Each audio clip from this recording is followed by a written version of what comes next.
right. Yesterday was day 137 of protests in the city of Elizabeth City and the county of Pasquotank County, North Carolina, over the police assassination of Andrew Brown Jr. Max, stop it. Max, stop it. Stop it. Stop. Stop. No. He's chewing on his tail. Over the police assassination of Andrew Brown Jr. that took place on April 21st, 2021. For those of you that don't know, Elizabeth City is a small rural city. It's got about 20, maybe more, 20,000 people, maybe more since the last census. Let me actually look up, because I know the recent census is being finalized.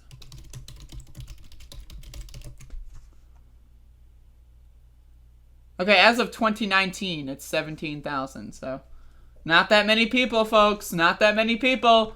Yeah, Elizabeth City, not that many people, folks. Pasquotank County, not that many people. And so we've been doing daily demonstrations since April 21st, 2021, outside of the Pasquotank County Sheriff's Department.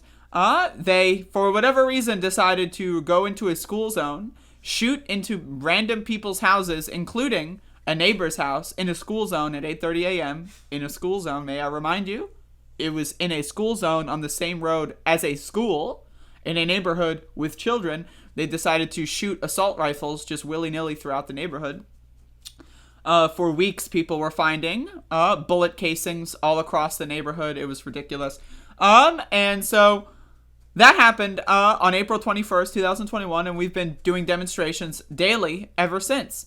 And so we've been out here for 137 days. There's a little rock someone put on the Confederate statue. We've been out here for 137 days, and today will be day 138. And we are out here saying that we do not believe that it should be possible for anyone, let alone a police officer. It should be less possible.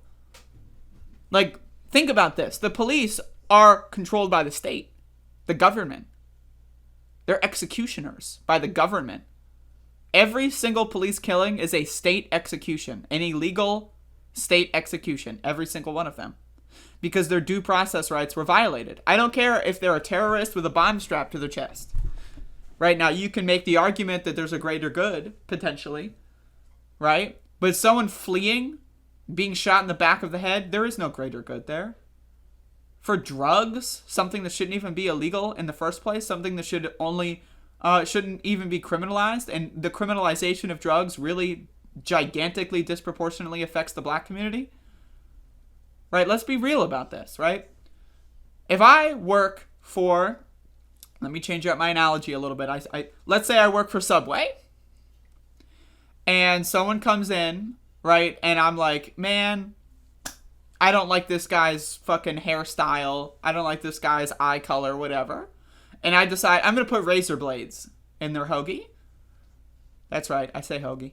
So I put razor blades in their hoagie, and then they take a large, and then,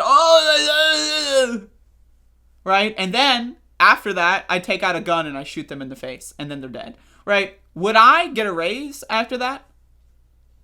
Would my manager walk in and say, damn, good stuff, woo, and then give me a raise?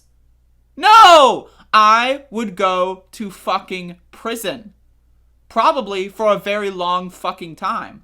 But when you're a cop, you get paid vacation, you get a raise, and you get in the paper and everyone gives you thumbs up. Fucking yeah, hell yeah, you killed another black man. Good job, officer. That's what happens when you're a cop. If you're a cop, you are issued a gun by the United States government. The United States government killed Andrew Brown Jr. It's one thing if some random crazy person at Subway shoots you in the face. That's one random thing. It's a random act of violence. But when the United States of America's government assassinates a citizen over something that shouldn't even be criminalized in the first place, that should be worse. That is much worse than a random act of violence. It is authorized and approved by the government. It's disgusting. It's grotesque.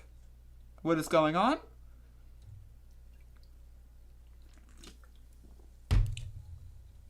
And in my opinion, if you work for the government and you have a gun, which I don't think cops should have guns in the first place, but that's a whole different thing.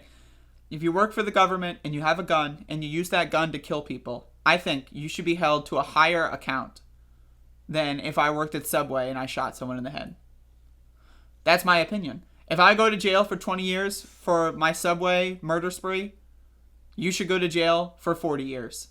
You're a cop. You signed on to this job.